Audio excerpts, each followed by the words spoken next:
Olá, vamos ao capítulo 11, ele é mais curtinho hoje, tá bom? Rúbria recuperou um pouco as forças, o bastante para ser levada para baixo de uma árvore à tépida luz do sol da primavera. O aspecto fantasmal de seu rosto iluminou-se com leve colorido.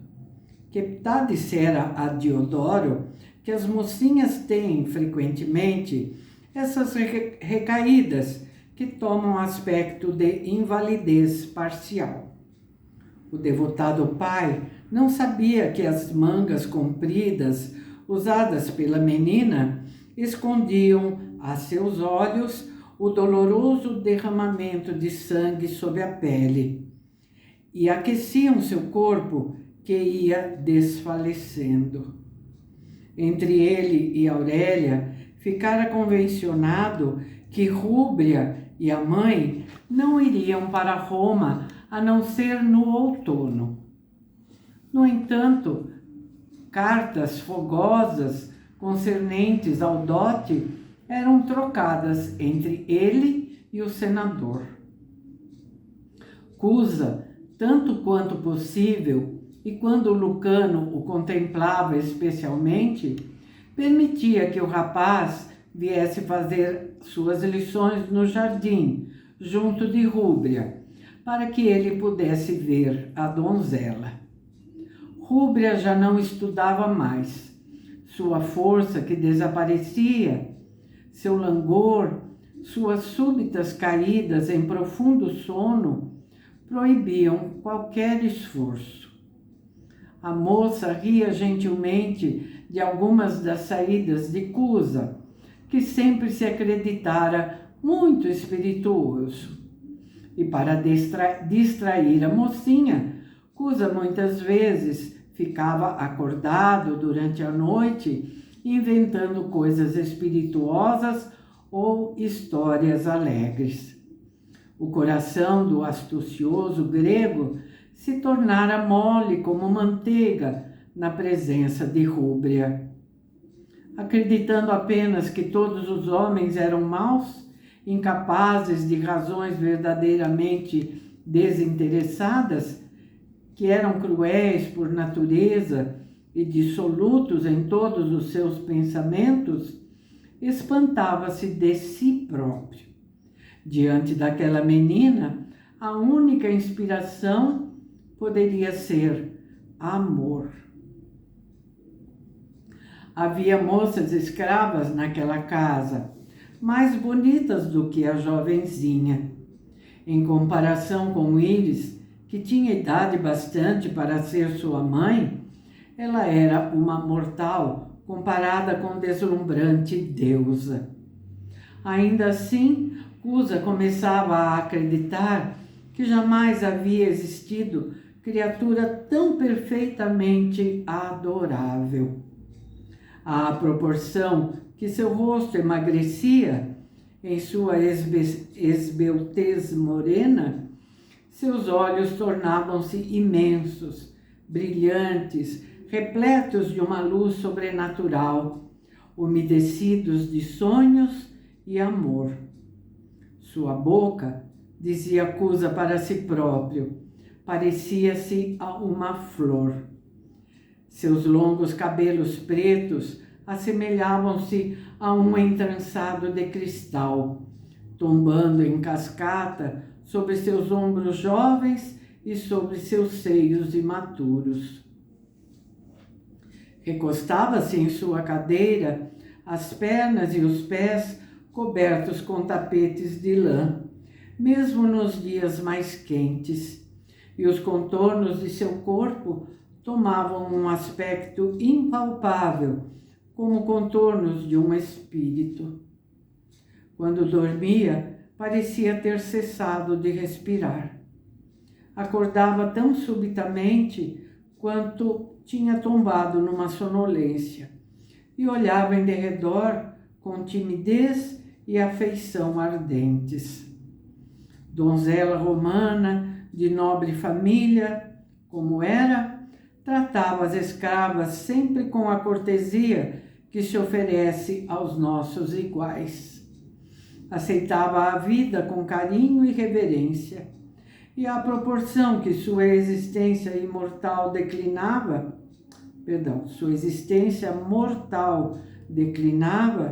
sua alma tomava dimensões para além da compreensão dos homens.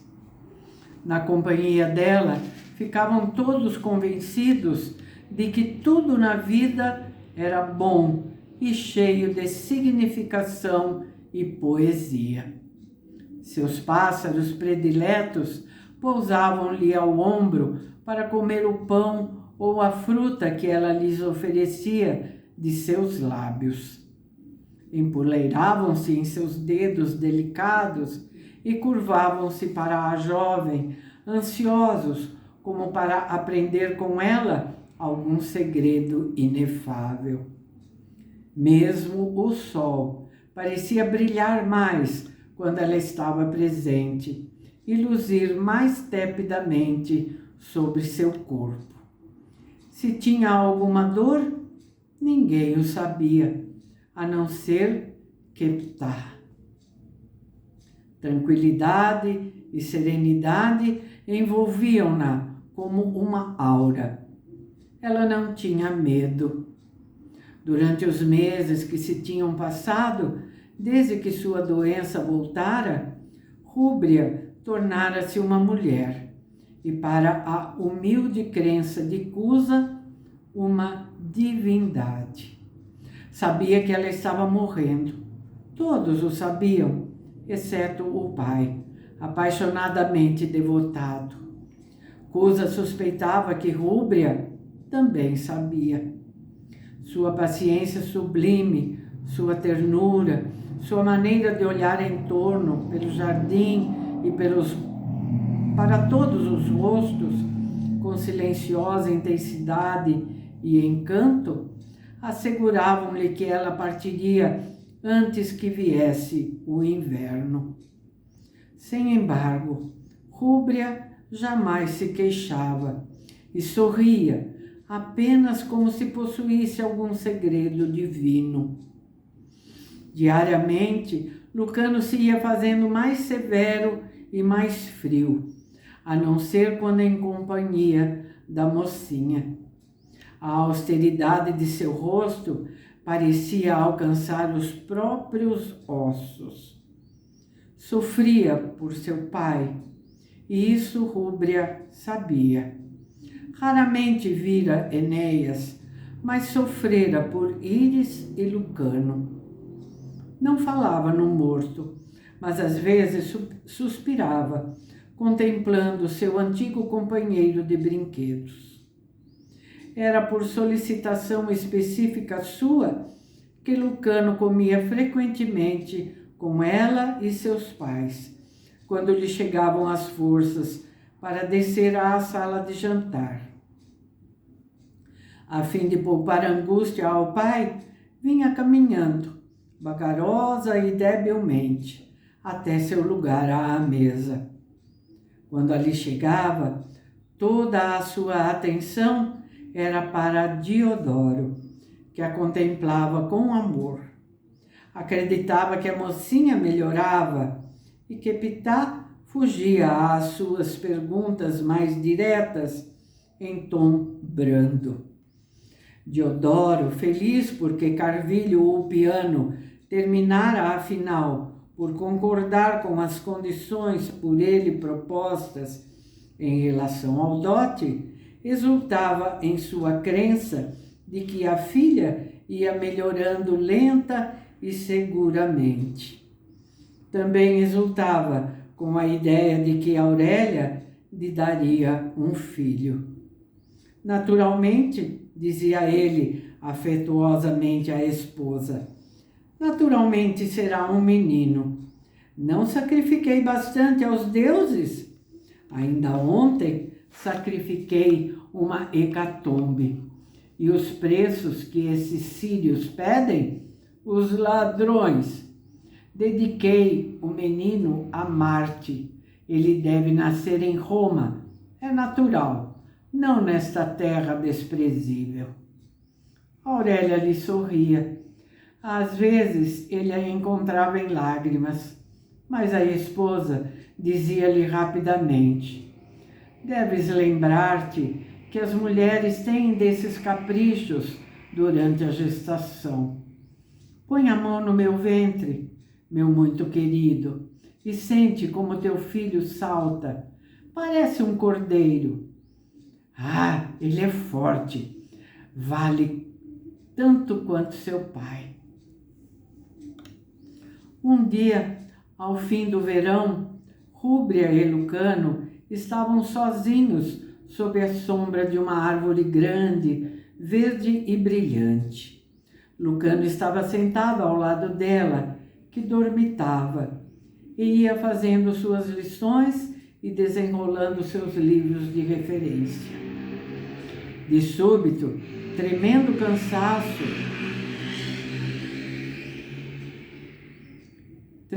cansaço tombou sobre ele, e uma sensação de desespero esmagador. Pôs de lado suas tabuinhas e seus estilos. Olhou para a Rúbria, para os cílios longos e pretos que desciam como sombras sobre suas faces pálidas, para suas mãos cruzadas, transparentes como alabastro. Tinha o aspecto da morte, de absoluta entrega, o peito mal se movendo. Então ele soube, com absoluta certeza, a despeito de sua rebelião, a despeito de suas preces entre lágrimas e às vezes mesmo blasfemas, a despeito da oposição de sua vontade contra a vontade de Deus, que ela morreria, e muito em breve. Seus malares apareciam como de marfim, sob a carne delgada, e seu pescoço era uma haste. Lucano deixou a cabeça cair lentamente contra o joelho dela, fechou os olhos e entregou-se à dor. Quando ela morrer, eu irei embora, pensava. Irei fazer-me um andarilho sobre a face da terra. Partirei pela noite até os mais remotos cantos do mundo, e ninguém saberá qual o meu nome. Não há nada se não houver a querida do meu coração, sem tudo quanto verdadeiramente amei. Os pássaros cantavam e tagarelavam, e ele não os ouvia. O sol dançava em cada folha e em cada flor, e diante de seus olhos havia apenas escuridão. Era jovem e quente, mas sentia-se velho e frio como a morte. Todo o desejo por tudo quanto vive desertara dele. Quando as trevas do túmulo ou da pira funerária tivessem devorado aquela jovem, também a ele teriam devorado. Um torpor de fraqueza correu-lhe pela carne, e Lucano sentiu-se mortalmente doente, como se também estivesse para morrer. Um gemido ligeiro escapou de seus lábios. Mão leve, como o toque de uma folha, tocou o alto de sua cabeça dourada, e ele, sobressaltado, levantou os olhos. Rúbria sorria-lhe com a terna sabedoria de uma mulher. Todo o amor brilhava em seus olhos, toda a compreensão. Ele tomou-lhe a mão e beijou-a com força desesperada.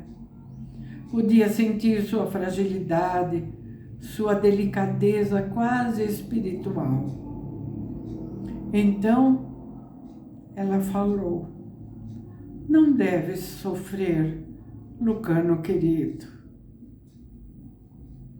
Sua voz era baixa e infinitamente suave. O coração de Lucano estremeceu. Então, a menina sabia. e era possível que eu soubesse de há muito tempo. Ele não podia suportar a ideia de que aquela criatura tão jovem e tão bela soubesse a verdade e a tivesse aceitado, sem medo natural, sem lamentações, somente com uma coragem sublime. Intimamente, amaldiçoou Deus e pensou: quando ela morrer, eu irei com ela, pois nada existe sem ela. Então uma grande imobilidade e uma quietude caíram sobre ele. Não deves sofrer, repetiu a menina, e sua voz ainda era mais suave. Eu sou muito feliz. Não estarei separada muito tempo de ti e de meu pai. Os deuses são bons e não odeiam o amor entre os mortais. Mas Deus é perverso, pensou Lucano. Pôs de novo a cabeça sobre os joelhos de Rúbia, e o belo jardim que o rodeava tornou-se fantasmal a seus olhos, que se enchiam com as formas da agonia. Rúbia falou de novo, muito baixinho. Sinto em meu coração o que estás pensando, querido. Não deves pensar assim. Deus tem um grande destino para ti. Ele é nosso Pai.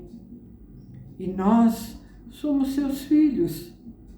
Achas que Ele nos infligirá desgosto e dor sem um propósito? Seremos chamados até Ele.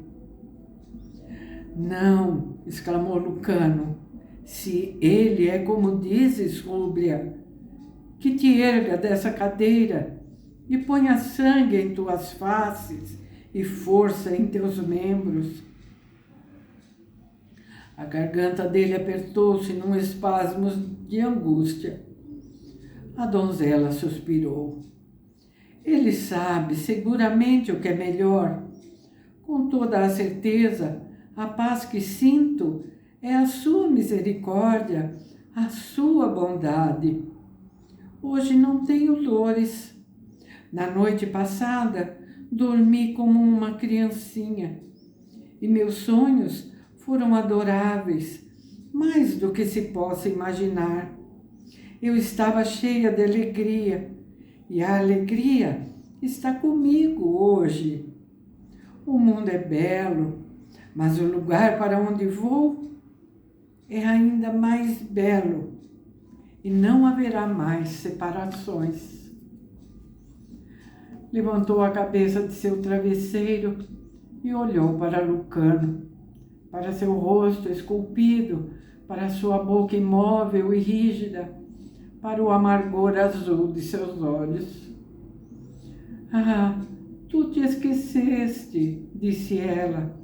Quando éramos mais novos, foste tu quem me disseste tudo isto.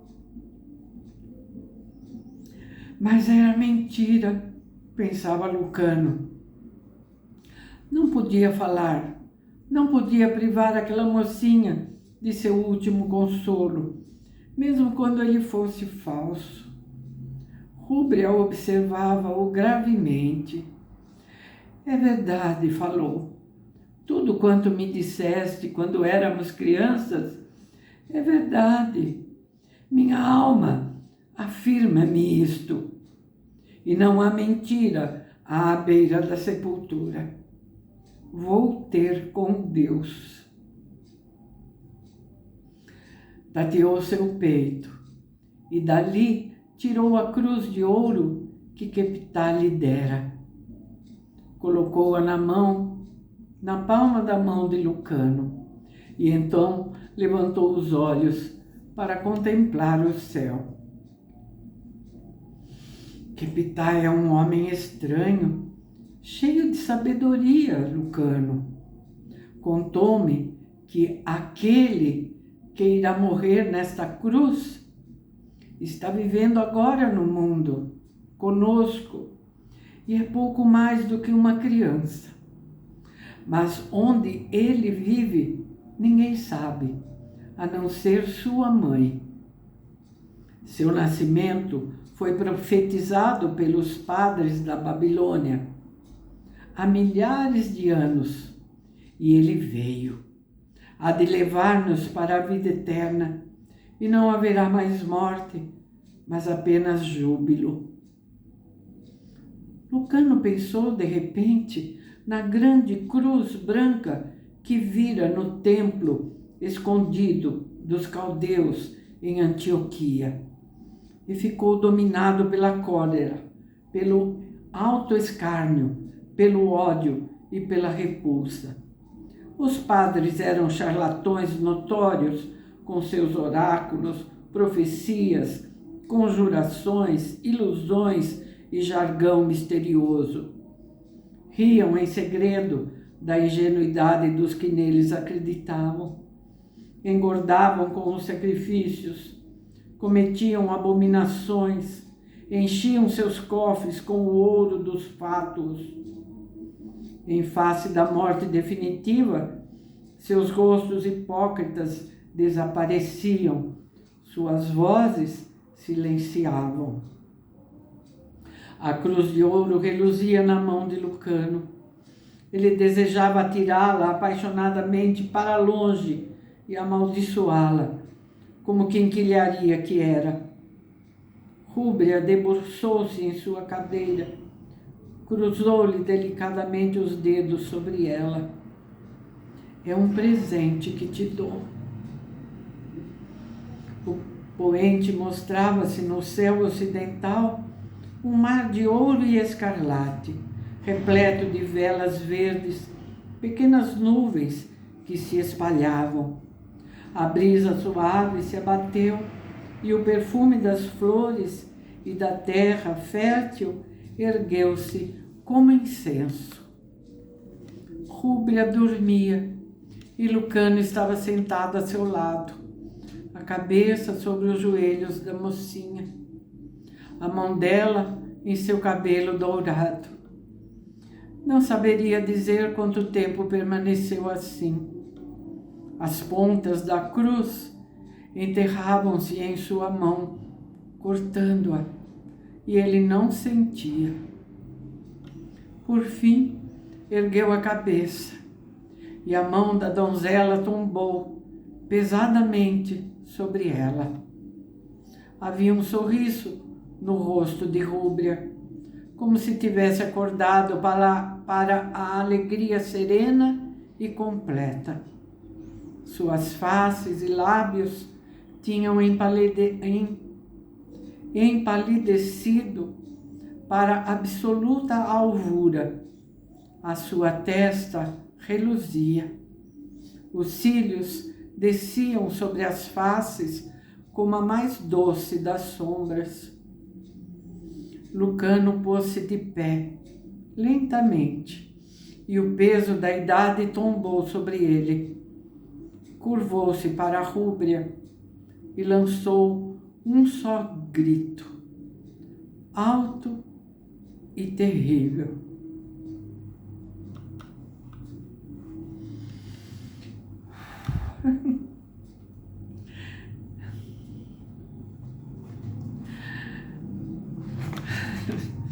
Tem trechos difíceis, mas a gente consegue, tá bom? Obrigada por estarem aqui me dando força, tá?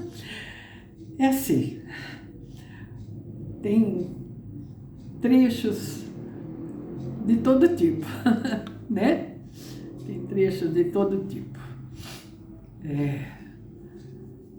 E assim a gente segue a história, tá bom? É a vida, né? Tá bem? Então esse foi o capítulo 11.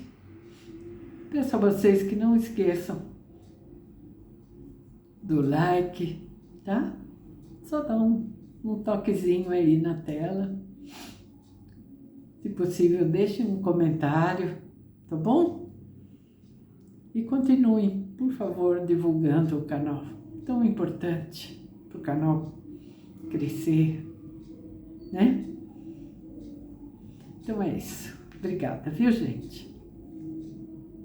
Um abraço carinhoso para vocês.